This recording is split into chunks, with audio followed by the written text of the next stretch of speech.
Crea, que empieza ahora con su cuarta sesión. También damos la bienvenida una vez más a todos y todas que nos acompañan en las redes sociales, especialmente a través de Twitter, y que también están participando en estas jornadas, lo cual también es una buena muestra de lo interesante que están resultando, y no tengo la menor duda de que esta tarde pues seguirá la estela de lo que iniciamos hoy por la mañana, en la que pues tuvimos no solo debates interesantísimos, sino también intervenciones de referencia en el tema de las industrias culturales y el futuro que nos espera en cierta medida, ¿no?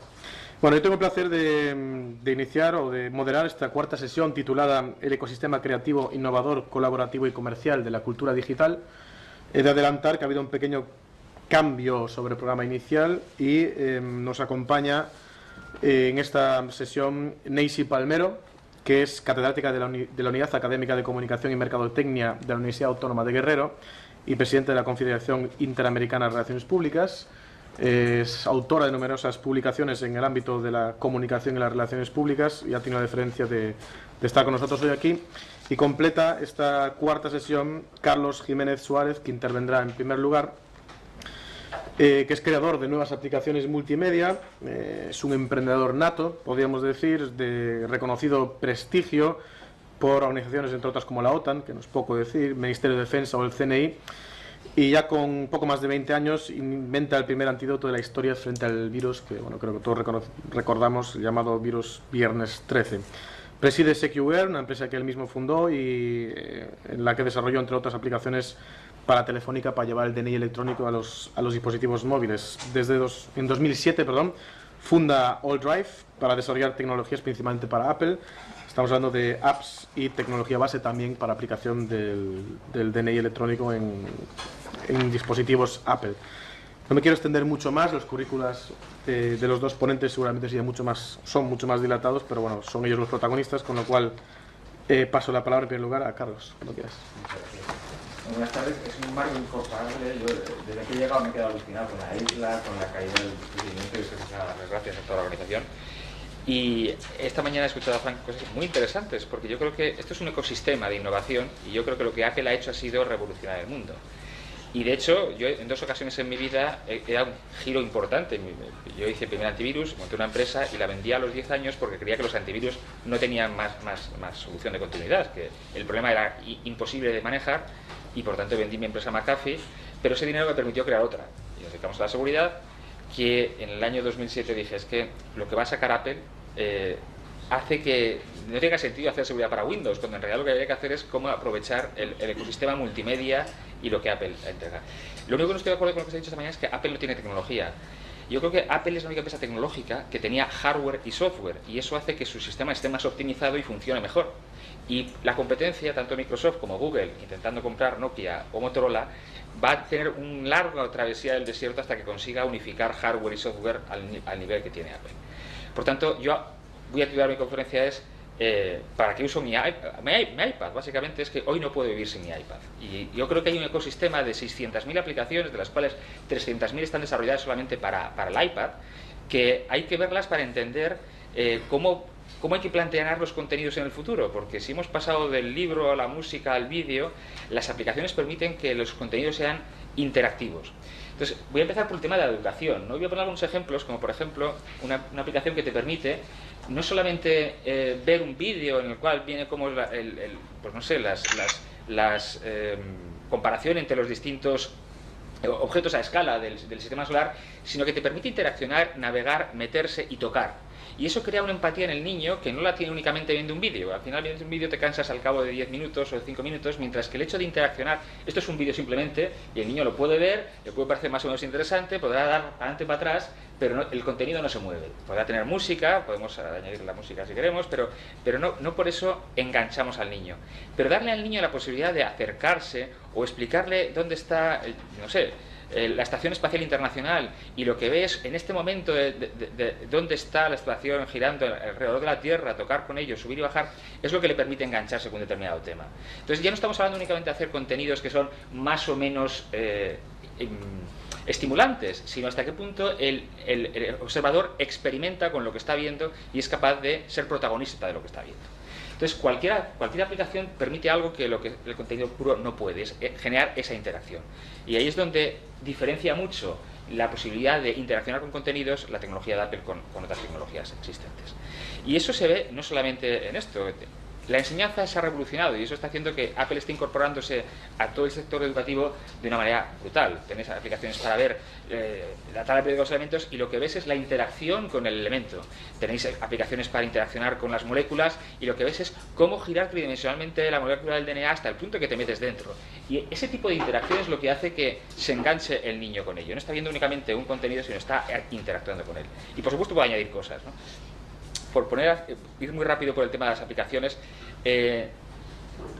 si os interesa ver el tema de las aplicaciones, os recomiendo estas tres. Se llama Discover Music, Discover Applications y Discover Video, porque para cualquier aplicación que exista, lo que te permite es buscar aplicaciones parecidas para que puedas evolucionar en el tema que te guste. Imaginaos que, por ejemplo, os gusta Spotify, por ejemplo. Pues si le dices que quieres ver aplicaciones, bueno, estoy en el de música, me parece, ¿no? Aquí no va a encontrar, claro. Voy a cerrar esta. Voy a ir mal de aplicaciones, que es donde estaba. Si queréis buscar aplicaciones parecidas a Spotify, él se encarga de decirte cuál es el ecosistema de cosas parecidas a las que ya tienes. Estas son aplicaciones parecidas y si tocas a cualquiera de ellas, busca aplicaciones parecidas a ellas y al final lo que tienes es, en el universo de cosas parecidas, que te mueves para poder conseguir ver qué es lo que hay parecido a algo. Lo tienes para aplicaciones, lo tienes para música y lo tienes para vídeo. Es decir, probablemente Lara nos podrá decir cuánto de bueno es para el tema de música. Si le ponemos aquí, dime alguien que sea raro, a ver qué nos dice, porque yo aquí no... Que sea raro. No digo, me refiero al artista, no me refería a... Cocteau Twins. Uy. Bueno, lo hacemos después si quieres y ya es el diagnóstico. No sé porque no estoy consiguiendo hacerlo yo bien. En cualquier caso, donde voy es que hay muchas cosas por descubrir. 600.000 aplicaciones. Yo, si os enseño rápidamente, os enseñaré como mucho 50, pero es que hay 600.000. O sea, no tendría un año entero y sigue evolucionando, ¿no? Entonces, lo que sí me importa es que algunas de las aplicaciones que me parecen claves. Clave me parece ebooks. Ebooks lo que ha permitido es crear libros interactivos. Y es sorprendente porque esto es una tecnología que se puso en enero, el eBooks 2. Yo hice este libro únicamente para ver cuánto de difícil o de fácil era hacer un libro. Me costó un día hacer el libro y la idea era si en el libro podíamos meter aquellas cosas que hacían diferente el eBooks 2 de lo que sería un libro electrónico normal, ¿no? Si podías meter, pues no sé, imágenes interactivas que al final el usuario toca o las saca de ahí, o puede jugar con ellas, o las puede ampliar o reducir. Si puedes meter un vídeo... ¿No está sonando el sonido? Bueno, si puedes meter vídeos dentro y que en realidad tienes una manera de expresarte mucho mejor, porque no estás únicamente contando un texto, sino estás metiendo interactividad, 3D. Sí que después, como nos veremos por aquí, si queréis más ejemplos. Mi idea es haberos enseñado cómo hacer un libro de estos en 5 minutos con un Mac y cómo hacer una aplicación en 5 minutos con un Mac, para que se pierda un poco el miedo a la dificultad de hacer esto. Pero la ventaja de esto es que si haces el libro en un día y lo publicas esa misma noche, en un solo día has conseguido saltarte toda la cadena necesaria para hacer un libro, que hoy en día es para muchos autores el inconveniente a la hora de hacer el libro. Será un libro económicamente viable, lo que voy a decir lo va a tener mucha gente o poca gente, cómo cobro en el caso de que el libro tenga éxito. Todo eso lo resuelve Apple, tanto en el mundo de las aplicaciones como en el mundo de los libros, como incluso en el mundo de contenidos, ¿no? Con lo cual la ventaja de Apple es el ecosistema de explotación de novedad que permite que puedas llegar, ya es una cuestión de promoción o de quién compra tu producto, pero no en sí que el producto sea accesible en todas partes a todo el mundo. Esa es la gran ventaja del ecosistema de Apple. Ya digo que por antes, si os interesa un poco lo que sería cómo hacer este tipo de cosas, tendremos aquí, claro, ocasiones para verlo. ¿Nosotros qué hemos hecho hasta ahora con esto? Pues hemos hecho, pues la primera es esta aplicación que le hicimos, nos la pidió Manuel Campo Vidal cuando hubo el debate entre Rajoy y Rubalcaba. Ellos querían decir, oye, vamos a ver, la gente va a ver la televisión, pero querríamos que fueran más interactivos. Y dijimos, bueno, pues tenemos una televisión que te permite además tener Twitter y que tengas integrado en la televisión Twitter, con lo cual puedes ver el canal que quieras, la CNN, la BBC, el que quieras, pero además te puedes escoger el canal de Twitter que quieras para poder recibir información. Es gratuita y está en la Apple Store, con lo cual eso es fácil. Quien tenga Apple la puede descargar y funciona para iPhone y iPad. Pero el mayor problema con los contenidos en Internet, especialmente los de vídeos, que se necesita mucho ancho de banda para transmitirlos. Y en Wi-Fi, incluso bueno, aquí tenemos algo de problemas. Yo aquí no puedo ver un vídeo porque como todo el ancho de banda está para mandar el streaming a los que nos están viendo, no tenemos la posibilidad de bajar. Pero en 3G el problema es mucho mayor. En 3G la calidad del ancho de banda puede estar en 200, 300 megabits, que hace que el contenido se degrade. Nos metimos en realidad en el tema de multimedia porque hace 10 años hicimos un algoritmo de compresión de vídeo que se basaba en cómo ve el cerebro, no cómo ve el ojo, y eso hacía que podíamos comprimir 3 veces más que lo que existía actualmente el vídeo existente. Es decir, podemos tener un vídeo, una película de vídeo que ocupe solamente 200 megas y que por tanto la puedas mandar por 3G aunque la calidad sea mala. Y eso lo que permite es la universalización del vídeo. En Estados Unidos se ha resuelto el problema pasando a 4G, teniendo antenas de 4G y en el nuevo iPad que va a 4G. Pero el resto del mundo tiene otros anchos de banda y por tanto nunca vas a poder explotar en otros sitios los contenidos de vídeo. Ese algoritmo se está utilizando ahora mismo en filming en algunas compañías que lo que hacen es enviar vídeo con anchos de banda que son los que son.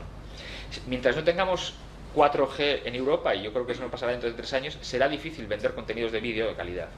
Porque lo más importante es la experiencia del usuario. No solamente en que pueda experimentar con el contenido, sino que no se degraden sus expectativas. Si yo estoy viendo una película y de repente me ponen un anuncio, me han estropeado la experiencia emocional. Y entonces odio ver la película en la televisión. Prefiero piratearla y aunque la vea mal, pero no me la interrumpen. Si yo estoy viendo una película de vídeo y de repente se corta porque no tengo señal o he cambiado de BTS, me han estropeado la película. Y he cortado emocionalmente la ligadura que tengo con el contenido. Y por eso es muy importante que el ancho de banda se mantenga para el contenido que está viendo. Y prefiere la gente ver un poco de degradación el contenido a que por lo que sea en un momento determinado se le corte la señal. La experiencia de usuario es lo más importante. Apple es muy bueno a la hora de hacer productos con experiencia de usuario genial. En realidad, la empatía que sientes con el producto porque lo tocas también cambia el paradigma. En el ordenador estábamos acostumbrados a pulsar teclas, que es como si estuviéramos golpeando un teclado. En el iPad estás acariciando, que es mucho más humano acariciar que golpear, es mucho más... Y eso, en definitiva, te crea empatía con el dispositivo. Pero yo creo que la música, yo no lo veo como... Bueno, si tendrás Spotify, podrás escuchar lo que quieras, pero yo creo que la música todavía tiene un valor muy importante para mí en Internet. Y es la capacidad de transmitir emociones. La gente que me esté viendo ahora mismo está escuchando mi voz, está pudiendo entender lo que digo. Bueno, hablo muy rápido, a veces ni se me entenderá, pero le puedo enviar información. Pero es mucho más difícil enviar emoción. La emoción no atraviesa el ancho de banda de comunicaciones. No tenemos sistemas para transmitir emoción. Y al final, igual que el ancho de banda limita la calidad de lo que oíamos, el ancho de banda de Internet limita la capacidad de expresar emoción a través del cable. Las emociones son importantísimas y la pasión es importantísima, pero difícilmente atraviesan el espectro electromagnético. La música sí lo hace. Si yo lo que estoy hablando pusiera música de fondo, estoy seguro de que empatizaría mucho mejor con lo que la gente está viendo.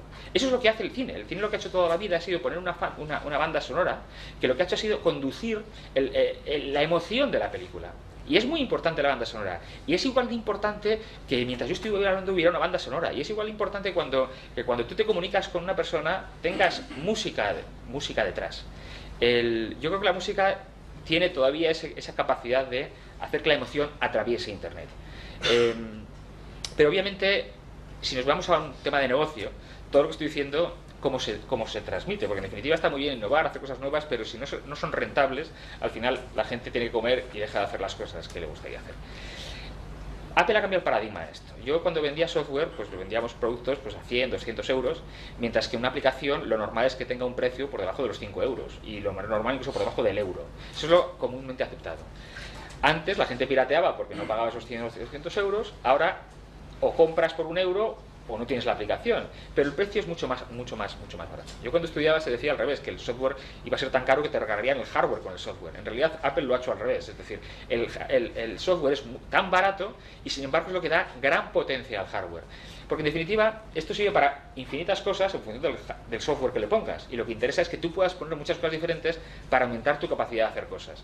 Eso es lo que fomenta realmente la creatividad, que una persona que es músico además diga, yo voy a hacer mis pinitos con vídeo, voy a hacer mis pinitos con cosas, o meter esto en un libro, cosas que no he intentado hasta ahora. ¿Cuáles son para mí las maneras en las cuales se podría mejorar la experiencia de los usuarios a la hora de recibir contenidos? Pues uno es no vender únicamente el contenido digital, no vender la música o el vídeo, sino vender la experiencia con el autor. El autor necesita feedback con respecto a lo que está haciendo. Le gustaría estar más en contacto con sus fans, con sus seguidores, porque le permitiría evolucionar también en base al feedback que recibe. Yo creo que sería mucho mejor si cuando compras el disco tuvieras la opción de tener una videoconferencia con el autor cuando tú quisieras, siempre que el autor quisiera en su momento tener una videoconferencia, pero te permitiría tener un enganche con el autor de algo, te permitiría influir tener una realimentación en la que estás dando. Si solamente vendes la música digital, eso es pirateable, pero no podrías piratear la experiencia de tener una videoconferencia con el autor. Hoy en día se hacen tímidos intentos de decir, bueno, voy a poner al autor durante una hora, cuando él quiera, en un ordenador, en una televisión, en una radio, en una empresa. Pero no me estoy refiriendo a eso, me estoy refiriendo a igual que está conectado 24 horas a Twitter, que él tenga la accesibilidad para estar conectado y accesible cuando a alguien le interesa. Cuando existe esa comunidad de interés entre el que quiere hablar y él que quiere en ese momento determinado, pues se siente deprimido y lo que quiere es que le digan que lo hace muy bien. Pero para que eso pase, lo que es muy importante es la identificación de las personas. Pues eso es por lo que hicimos para la integración del DNI electrónico, el hecho de poder meter dentro de tu iPad o dentro de tu iPhone una identificación que permitirá asegurar que tú eres tú. Esto lo estamos diciendo para varias cosas. La primera es para Twitter. No sé si sabéis que muchas veces cuando alguien tiene un accidente, pues su manera de comunicarse es mandarme un Twitter, o alguien ha visto un accidente y manda un Twitter, o pone una cosa en Facebook y tal. Los servicios de emergencia, el 112, no sabe si hacer caso a eso o no, porque no sabe si es una broma o es verdad. Y claro, si haces caso, malo, porque si es una broma has desperdiciado recursos, pero si no haces caso y era de verdad, peor, porque alguien lo pones en riesgo. Entonces es importante para determinados servicios que Internet nos permite dar, identificar a las personas. Y además para optimizar, en realidad, ¿qué sentido tiene que cuando enseño una tarjeta de crédito tengan que enseñar el DNI para que alguien verifique que no está robado una cosa y otra? El DNI electrónico sitúa a España en una gran ventaja para hacer esto. Ahora mismo pocos países tienen un dispositivo como este que permite identificar a las personas, pero tiene un problema y es que no se puede utilizar en movilidad. Por eso había que darle un paso de decir cómo utilizamos esto desde cualquier dispositivo móvil, con seguridad de que si me lo robas deja de funcionar, y con la seguridad de que lo que pone ahí es cierto, y si lo quieres enseñar a un portero de discoteca, eso es tan fiable o más que le enseñaras el dispositivo. Entonces creemos que esa tecnología que también hemos puesto en el mercado de identificar a las personas permitirá servicios como si yo quiero comunicarme con el artista que quiero, él tenga la certeza de que si hago algo malo tal, pues al final me puede denunciar, no soy un anónimo que le estoy atacando. O si quiero ligar por internet, no le estoy mintiendo con la edad a la persona con la que estoy hablando. O sea, hay cantidad de opciones en las cuales, en un mundo más honesto, en el cual hubiera más la verdad por delante, permitiría desarrollar. Bueno, más o menos yo creo que ya casi un poco los palos rápidamente para un poco abrir el debate. Y hay cantidad de aplicaciones que tendría aquí para poderos enseñaros. Cada una de ellas, desde luego, sería motivadora para ver las cosas que se pueden hacer, pero ya lo dejo un poco a vuestro criterio de si os interesa ver alguna de ellas. Gracias. Gracias, Carlos. Sí. Bueno, gracias. Realmente es una alta connotación para mí estar aquí, en este proyecto que conocimos hace algún tiempo con el doctor Aguadero, y lo vimos como un espacio ideal para seguirlo y de cierta manera integrarnos a pesar de las distancias. Decía que desde que llegué aquí a la isla estoy aprendiendo mucho, desde conocer el espacio donde estamos, su historia, e intercambiar con quienes aquí nos están siendo los anfitriones y los que van llegando para incorporarse a ese trabajo. Y realmente es una fortaleza estos días que voy a compartir con ustedes. Gracias.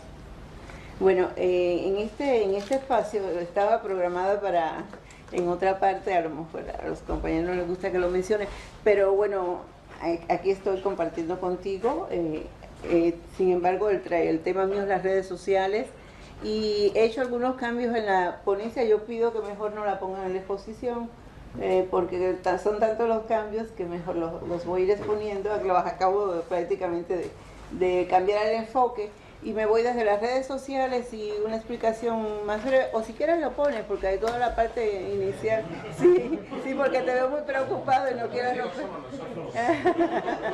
Sí, realmente, sí, pero si ven que a veces no coinciden, es que el cambio me obligó a hacer cambios, valga la redundancia. Y yo le llamo a la exposición que me toca. ¿Puedo empezar? Sí, para avanzar. Las redes sociales como un cambio civilizatorio de repercusión ilimitada. En eso creo que no hay discrepancia, y la vivimos. Yo he platicado mucho, y cuando comenzó en el 2003, 2004 a tomar fuerza, y después rebasarnos las redes. Al principio nos resistíamos, y los jóvenes, a mí me obligaron los estudiantes, que prácticamente no te comunicabas ya por correo, las llamadas, no todos estaban en redes. Y así es como les mandamos un mensaje y hacemos ya hoy en nuestros días las reuniones de estudio y análisis académicos a través de las redes. Entonces ha sido una necesidad y por eso hay un momento en que yo hablo en este análisis de que existes si estás en las redes. No sé si ustedes lo comparten, pero para mí ha sido una necesidad y por eso la vivo y ya hay que estudiarla. Y ahí empezamos con una definición de las redes sociales y llego a esta conclusión que son personas o conjunto de personas que conviven en una comunidad virtual y que tienen soportes y sostenes sociales que lo identifican y comparten mediante intercambios simbólicos, que realmente estos intercambios simbólicos dan un sentido de pertenencia a ese grupo a los que nos integramos de una red social. Y aquí vengo a lo que ya les comentaba, estar en la red. Bueno, estar en la red significa notoriedad y existencia actual. Y por eso yo les decía ahorita, y por ahí lo vuelvo a remarcar, existes si estás en la red. Implementan acciones organizadas, específicas, hay una convivencia colectiva que enfrentan los problemas y le dan solución y los enriquecen en todos estos momentos de... Así que ya no sé por dónde voy. A ver.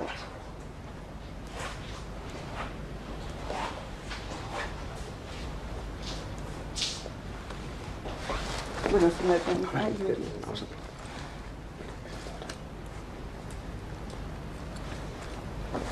Esto ya lo habíamos... Ajá. Y bueno, hablábamos aquí, estás en la red y hablamos de la notoriedad, de la convivencia y que lo público rebasa lo privado. De ahí el temor de muchos de integrarnos inicialmente a algo, incluso cuando se habla ya de las redes sociales, quienes la incorporan en el 97 decían, se va a acabar la vida privada. Y es, de cierta manera es una realidad, pero hay que saberla manejar también, porque también no vas a poner todo, pones lo que te conviene. Entonces, y creo que es manejable. Los usuarios en la red, aquí en este estudio sobre las redes sociales que hicimos en nuestra propia unidad académica en la Facultad de Comunicación, vimos que los usos, bueno, sociales, los buscadores de atención y también los seguidores y esos fieles a localizar viejos amigos. Ahí entramos ya las generaciones más viejas a buscar los viejos amigos, encontrarnos con aquellos que fuimos a la primaria, a la secundaria, y realmente es motivador para que otras generaciones empezaran a adentrarse en este mundo de las redes sociales. Y aquí vemos también los usos, informarse, comunicarse, curiosear, compartir, gestionar contactos y también entretenerse. O sea, tiene tantos usos, es una vida tan completa la que te dan las redes sociales que por eso vas tomando como cierto vicio y cierta dependencia, como decías ahorita en el otro trabajo que enfocabas. Ahora, según Morgan, en las actividades de las redes sociales, en primer lugar está mantenerse en contacto con familiares, amigos, reconectar viejos amigos. En un segundo lugar, compartir información, fotos, videos, música, conocer gente. Sobre todo el hecho de compartir información para nosotros hoy es la fuente que estamos enseguida buscando y compartiendo y discutiendo. Conocer gente, planear eventos, jugar en línea, grupos de trabajo, carrera y también la búsqueda de publicidad que se empieza a buscar y empieza a tomar fuerza. Y cuando hablemos, bueno, en mi caso no voy a hablar de marcas, pero cuando se analicen las marcas vemos cómo esto empieza ya a ser un espacio ideal también para buscar la publicidad que se está muriendo para darle fuerza mediante las redes sociales. Y se habla de una teoría de los 6 grados de las los 6 grados de las redes sociales. En este caso, las redes sociales se basan en la teoría de los 6 grados de separación. Toda la gente del planeta está conectada a través de una cadena de conocidos de no más de 6 personas. De esa forma el número de esos contactos va creciendo, se multiplican y llega a ser miles, cientos de miles los que integran de lo que es la partida de 6 personas. Y aquí llamamos también el llamado software social. Ya hay estudios muy fuertes sobre este llamado software social y se habla de la asistencia de las redes sociales, que está basado en una serie de herramientas informáticas que configuran lo que es ese llamado software y que operan en 3 ámbitos, fundamentalmente en el de la comunicación, en ese sentido comunitario de convivencia que hemos explicado, y también la cooperación que se viene dando dentro de ese actuar, de ese interactuar, mejor dicho, dentro de las redes sociales. Y aquí también vemos algo de esa red social combinada, que no es más que el establecimiento que se hace entre los contactos, es una aproximación de red social que combina elementos en línea y del mundo real. Es una red social de personas que siempre ahí guardan un interés mutuo y lo hacen en línea, y la riqueza de ese intercambio tiene mayor fortaleza porque es dentro de la vida misma, dentro de la cotidianidad, que a lo mejor en lo que viste en los medios, lo que te enfocan en los medios, incluso en un noticiario o después, ya tú lo analizaste en la red social, lo enriqueciste y tiene mayor riqueza. Y hablamos de la potencialidad de la cultura en este tema de las redes sociales, y aquí señalamos que con la aparición de las redes sociales estamos ante una situación que se asemeja en algún sentido a lo que postulara Ecoso. Él decía, cuando hablaba de los medios masivos, apocalípticos integrados en la cultura de masa, salvo en este caso a una escala mucho más amplia, como hemos estado aquí comentando, que el de las nuevas industrias culturales, y con una modalidad que ni la semiótica de los años 70, ni la literatura precedente, ni la antropología misma y el espíritu literario tuvieron la inteligencia de profetizar. Casi todo lo que ha ocurrido en el mundo, ya lo dijo fulano, hoy no podemos hablar de esto, estamos ante un mundo impredecible y que crece y nos rebasa y que nos integra a todos.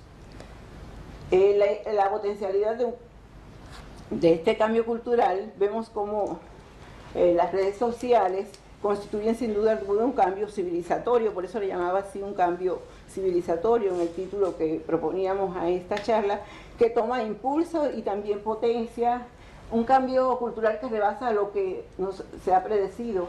El receptor construye la información y participa en un proceso, la retroalimentación perfecta del acto comunicativo. Ustedes, la mayoría debemos ser aquí comunicadores, pero pienso como comunicadora, siempre hablábamos de cómo lograr la retroalimentación en la información y cómo de cierta forma no se hacía tan perfecta. Hoy hablamos de una retroalimentación perfecta, donde a veces el receptor es el emisor y el enriquecimiento de información es intercambiable. Los actores desempeñan funciones distintas en el acto comunicativo dentro de las redes sociales. Piénsenlo, como yo digo algo, tú me dices lo otro, después tú eres el emisor y tú me vas enriqueciendo. Entonces, para mí, y creo que todos los que trabajamos en la comunicación pensamos que aquí se da el acto de la comunicación perfecta y ya no hay que hablar en una supuesta retroalimentación, es una retroalimentación constante. Y aquí se da la cultura de compartir. Y vemos que las redes sociales imponen una cultura de compartir la información, el receptor lo es de manera fugaz. Nos encontramos ante actores de la comunicación que por excelencia desempeñan todos los roles, es lo que ya les comentaba, todos los roles del acto comunicativo, y por lo tanto su actividad es más rica, es más contribuyente, y creo que ahí está, a lo mejor ahí está el kit de esta nueva tecnología que nos ha integrado a todos y nos lleva a participar en ella cotidianamente. Son gestores de cultura, y ahí hemos encontrado que en las redes sociales es un espacio ideal para promover los eventos culturales, para generar conocimientos dentro de esa participación de las redes sociales, el intercambio por esas comunidades que se identifican, a lo mejor un grupo de profesionales de un mismo perfil, a lo mejor un grupo de jóvenes de una misma carrera, de un grupo de trabajadores, cómo van enriqueciendo y van aportando elementos muy significativos de lo que es el intercambio dentro de las redes sociales, y fortalecen la cultura y le dan más sentido. Y yo decía que ese sentido compartido fortalece lo que es hoy en cada momento analizar un tema dentro de las redes sociales y llevarlos hasta allí. Y en este mismo tema de gestores de cultura, Internet crece no solo como espacio de información y comunicación, sino también como espacio de cooperación, de interacción. Las redes sociales ayudan a la práctica de gestión cultural, y no solo como una forma de difundirla, sino también como de promover el arte y la cultura. En esto hace un tiempo decíamos que había un rezago en lo que es la difusión cultural y el fortalecimiento de la cultura a través de las redes sociales. Yo pienso que hoy en los estudios más recientes se está viendo que se va posicionando la cultura, y cada vez en el sentido más amplio, y cómo se comparten y se generan conocimientos a través de algo que alguien investigó y aún es incompleto, que surge de otro y se va enriqueciendo. Por eso yo digo que es el elemento más rico para poder difundir y enriquecer la cultura. Esta nueva cultura, ahí decimos que es vertical, que las redes sociales son un nuevo medio de comunicación social y personal, que a diferencia de los tradicionales, donde la relación entre el emisor y el receptor, nos contamos entre unos y otros, es un sistema más democrático, donde la diferencia entre el emisor y el receptor se hace más difusa. Hoy nosotros vemos que el uso de las redes sociales nos permite intercambiar y dar ideas. Bueno, en el caso de México específicamente, que en los medios está censurado, que no puedes leerlo ni verlo, y mucho menos verlo. La radio y la televisión son más manipuladoras de información, y realmente los estudiantes de comunicación de las universidades han visto en este medio el lugar idóneo para poder enriquecer lo que está pasando y decir la verdad. En México hoy está liderando en la comunidad de los jóvenes, que es población mayoritaria. Estamos hablando de más de 89 millones en el último censo del 2009, y que ya ahora para las elecciones se hablaba que rebasábamos los 100, y es una población significativa, y esta juventud tan fuerte ha encontrado el medio para, y además, cuestionar a los medios masivos de lo que no dicen, y ellos logran, incluso en sus investigaciones en las universidades. Ahí me voy a ir apartando un poco a veces de lo que hablo. El valor de las redes, la transparencia, o sea, a través de las redes, eso que a lo mejor ustedes no, pero nosotros sí lo buscamos, es la transparencia informativa. En las redes podemos ventilar lo que realmente está ocurriendo. En México ocurre, no, para asombro de ustedes, tal vez, está ocurriendo algo en el Zócalo de la ciudad de la capital, y pones los medios y te están diciendo algo que nada tiene que ver con la realidad. Los jóvenes a través de las redes están reporteando, están intercambiando. Después les voy a dar más datos de cómo se usa todo esto en México, y están diciendo no son 100, más de 120 personas, son miles y son tantos, y se está debatiendo esto y se está diciendo esto. Entonces todos vamos a las redes y ya están las fotos que totalmente desmienten lo que te está dando la televisión en ese momento. Entonces les digo que en otros países a lo mejor no toma la connotación tan fuerte que tiene para nosotros las redes sociales, y estamos con el celular, la BlackBerry en la mano, con el aparato total, buscando la información, porque es ahí donde la encontramos.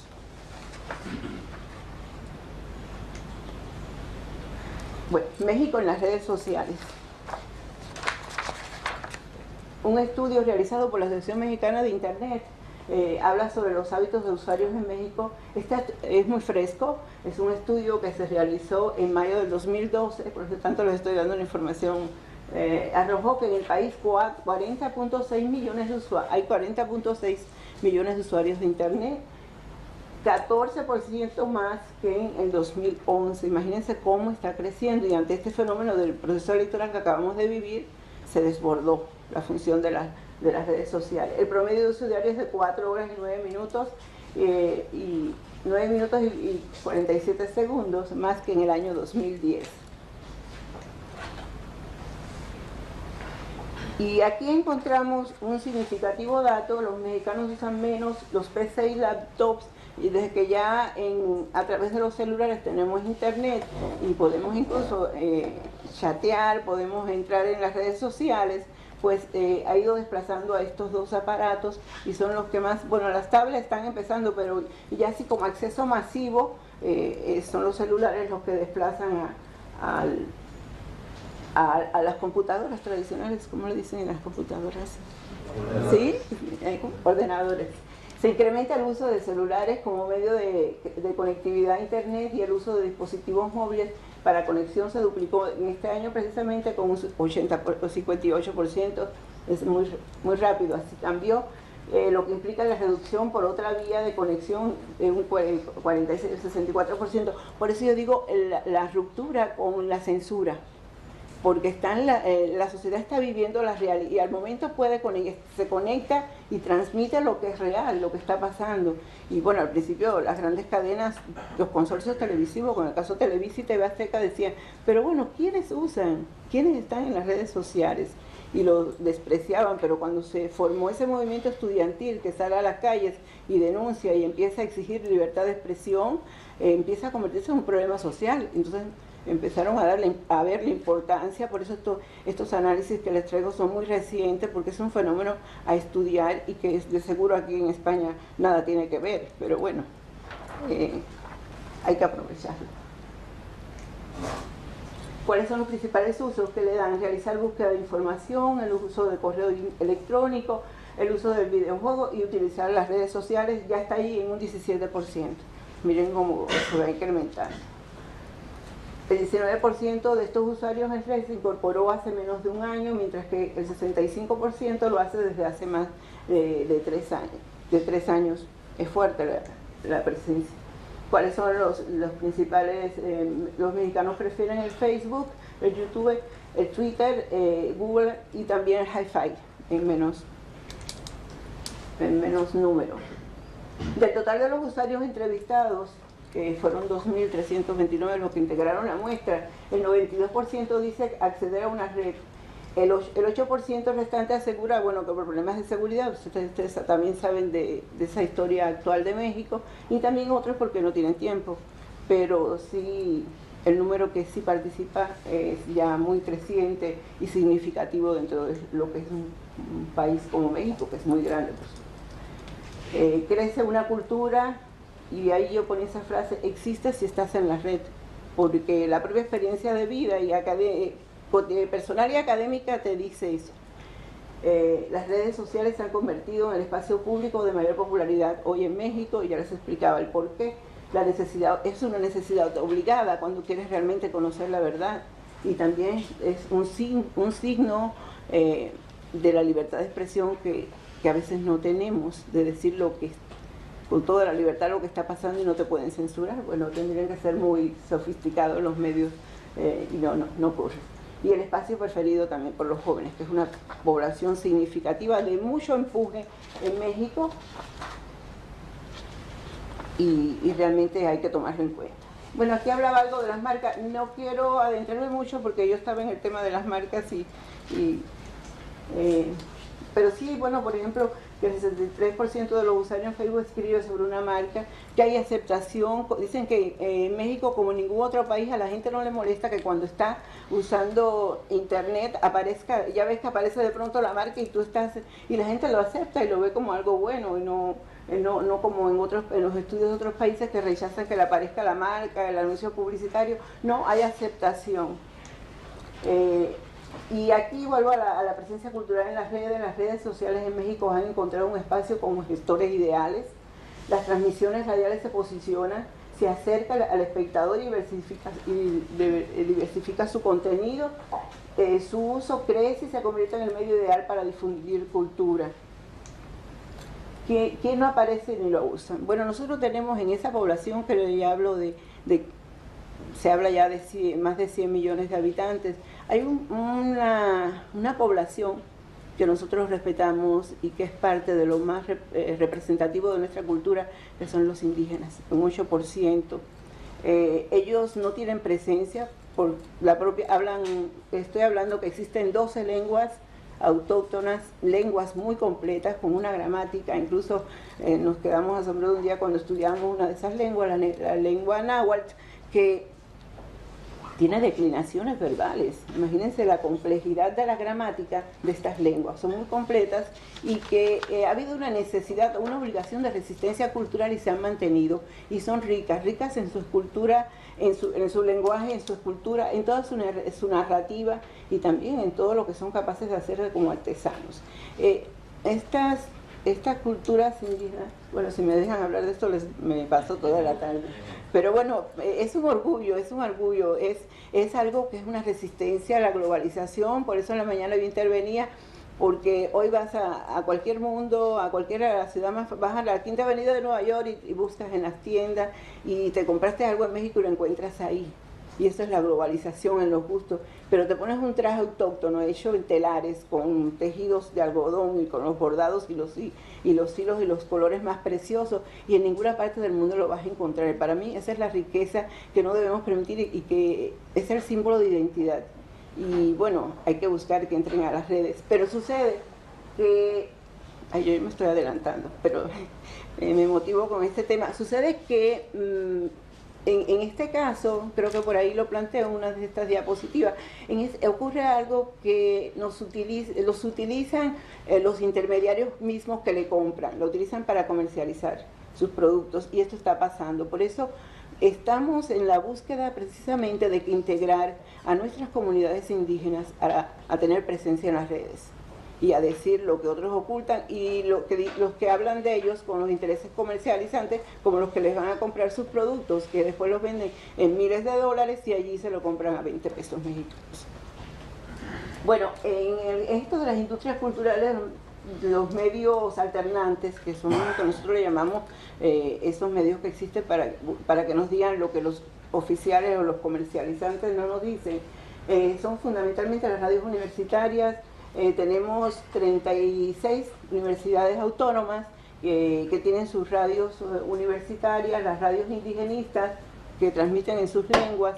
En esta tenemos 12 en el país, y radios digitales que van creciendo, pero no llegan precisamente todavía a lo que es la población indígena, que yo recalco es de donde tiene también, muy importante para mí. A pesar de su fuerte presencia, las redes deben llegar a ese 8%, bueno, ya eso se lo dije, y que es muy representativo, y es, yo creo, que lo que más nos identifica a México.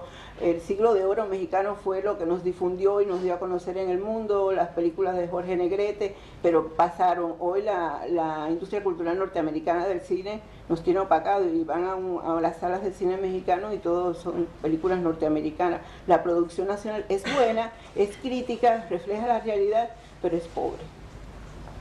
Y bueno, hay muchas cosas que me adelanté otras que me quedaron aquí, pero bueno, quería llegar precisamente al tema desde México, que me parece que es un elemento nuevo para ustedes, y creo que motiva más platicar sobre este aspecto. Gracias. Muchas gracias.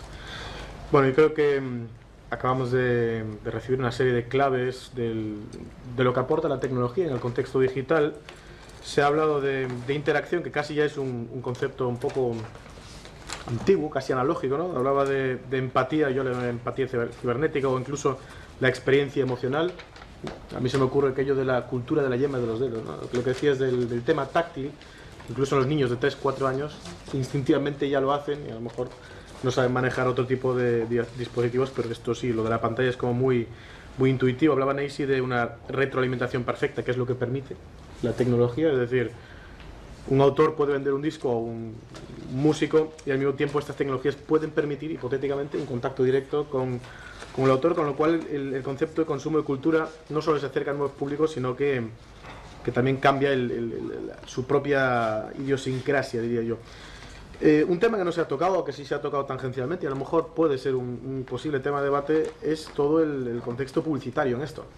Es decir, ya no estamos apartando, bueno, ya hace tiempo, que aquellas teorías iniciales de la comunicación, Shannon y Weaver, teorías matemáticas, que era muy fácil, emisor, receptor, todo eso ya está muy superado también en la publicidad, y ahora lo que se busca es personalizar. Y yo creo que aquí estamos moviéndonos en un ámbito en el que la personalización es máxima.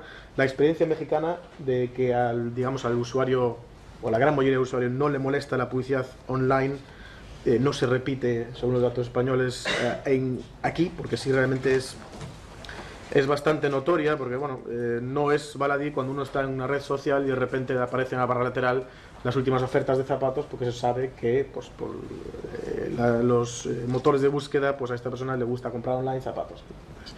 Yo creo que el tema de la publicidad a lo mejor puede ser un asunto de debate para esta mesa. En todo caso, quiero abrir, obviamente, ahora, en esta escasa media hora que nos queda, la participación del público para que pueda plantear sus preguntas o comentarios. Sí. Pues, bueno, un poco, digamos que mi intervención quizás para el express, y lo digo por un término que acabas de mencionar ahora. y que yo me había tomado nota, ¿no? En principio, bueno, decir que yo no soy digamos, un reacio al tema de la tecnología ni a las redes, ni mucho menos. Me anticipo un poco aquí a la posición que yo voy a tener, ¿no? Y en este caso, pues bueno, yo me había anotado la palabra interacción. Interacción, efectivamente, pues como uno de los elementos básicos que nos aportan la tecnología, ¿no? Que es antiguo, desde el punto de vista de concepto, pero que evidentemente no solamente tiene toda su actualidad, sino que la propia personalización